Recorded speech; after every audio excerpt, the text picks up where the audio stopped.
Et comme chaque jour, on démarre cette émission avec la session de rattrapage de Jean-Luc Lemoyne. Ce matin, nous recevons donc Mel Charlot et Chris Marquez pour la finale de Danse avec les stars. Une émission que vous auriez envie de faire, je pense, Jean-Luc, non ? Absolument pas. Ah bon, c'est votre employeur France Télévisions qui s'y oppose, non ? Non, c'est la danse qui ne veut pas, Jean-Pierre. Non, mais moi, même dans un slow, je suis à contre-temps.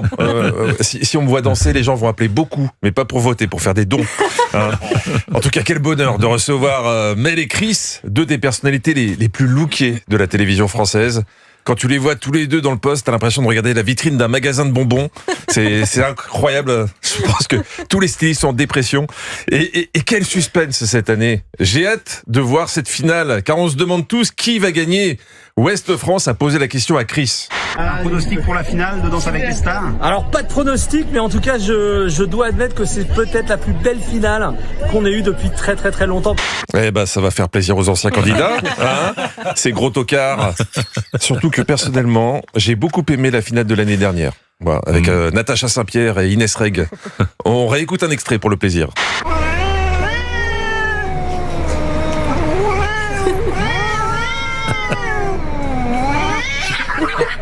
Bah, voilà, c'était le bon temps. Hein. Je ne vois pas de quoi vous parlez. Chris, vous êtes d'origine hispano-portugaise et comme votre nom l'indique, vous venez de Colmar. C'est entre Madrid et Lisbonne, je crois.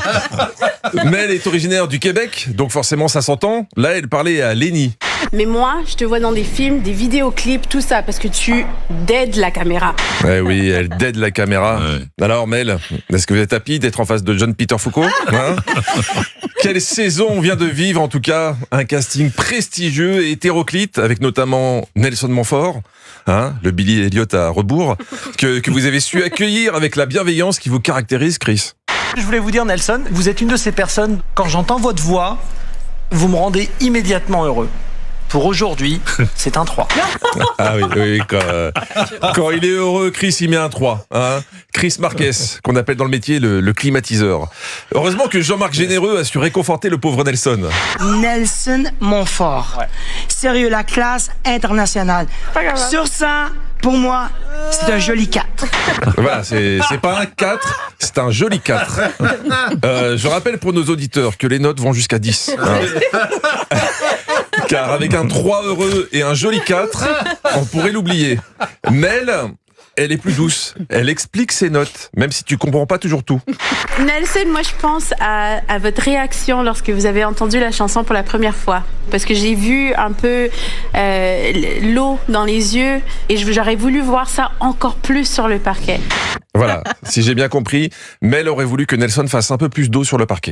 Alors, on ne sait pas si elle voulait qu'il pleure ou qu'il se fasse dessus, mais il a eu un 4 aussi. Hein. Bon, je veux pas caricaturer. Chris met aussi des bonnes notes. Hein. Mais quand il le fait, c'est tout en retenue, discret, presque effacé. Mesdames et messieurs, pour Lénie et Jordan, levez-vous, c'est dans 10 ! Mais ça va pas, Chris. Non. Faut pas crier comme ça à 21h30. Vous voulez qu'on digère notre repas dans le sens contraire ou quoi? Honnêtement, je préfère quand vous faites la peau de vache. Car j'ai remarqué quelque chose. Non mais, plus ça monte dans les notes chez vous, plus ça monte dans le volume. Mais pas si loin que ça. 7. J'ai kiffé ce que j'ai vu. 8. Pour moi en tout cas ce soir, c'est un 9.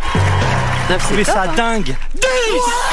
Non mais quand il est heureux, Chris Marquez, c'est le seul gars qui peut te donner des acouphènes. Après, il y a des raisons de se réjouir, car le niveau est très très bon cette année. Hein.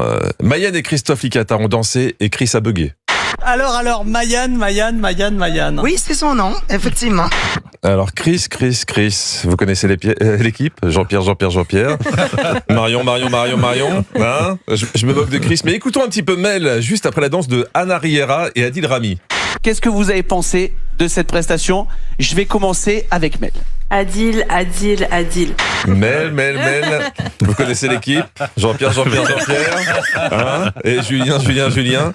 Bon allez, j'arrête de me moquer de ces répétitions. On retrouve Mel. Vraiment, je cherche les mots. J'ai juste envie de dire drama. C'est quoi cette manie de répéter les mots plusieurs fois? C'est un nouveau challenge TikTok ou quoi? Je vous l'avoue, j'y connais rien aux différentes techniques de danse. Mais heureusement, Chris est là pour nous éclairer. C'était après la danse de Jungle Lee et Inès Van Damme. Il y a quand même des jambes pliées, il y a quand même des hanches qui ne bougent pas. Ah bah si, parce qu'en fait, comme le bassin, justement, il est rétrogradé, il peut pas faire de hanches. Là, je sais pas si Chris fait une critique de danse ou un diagnostic pour un pensionnaire d'EHPAD, mais pareil pour le débrief de la danse d'Adil Rami. C'était très organique, limite médicale. Tu as cette énergie qui vient du flamenco qui s'appelle El Duende. On sait pas d'où ça vient, mais ça vient du fond des tripes et ça ressort. Pardon Chris, mais ça c'est les symptômes d'une intoxication alimentaire. Oui. Il y a que Jean-Marc Généreux que j'arrive à suivre. Donc les hanches, ça marchait. Mais c'est les extrémités qu'il faut un peu astiquer. Voilà, astiquer les extrémités, je vois de quoi il parle. Enfin, je crois. Jean-Pierre, vous avez une idée? Non. Dals, c'est aussi de la bienveillance. Et lors des quarts de finale, Mel a chaleureusement encouragé celle qu'on va recevoir tout à l'heure, Julie Zenati, ce qui lui a porté chance. Oui. Je te regarde ce soir, c'est incroyable. Donc, je te souhaite de continuer. Malheureusement, ça ne passe pas. Pour Julie et Adrien. Bravo Mel, vous êtes une vraie patte de lapin. J'espère que vous n'allez pas souhaiter longue vie à Culture Média. Sinon lundi, je serai toujours en week-end. Alors bon week-end à tous et peut-être un lundi.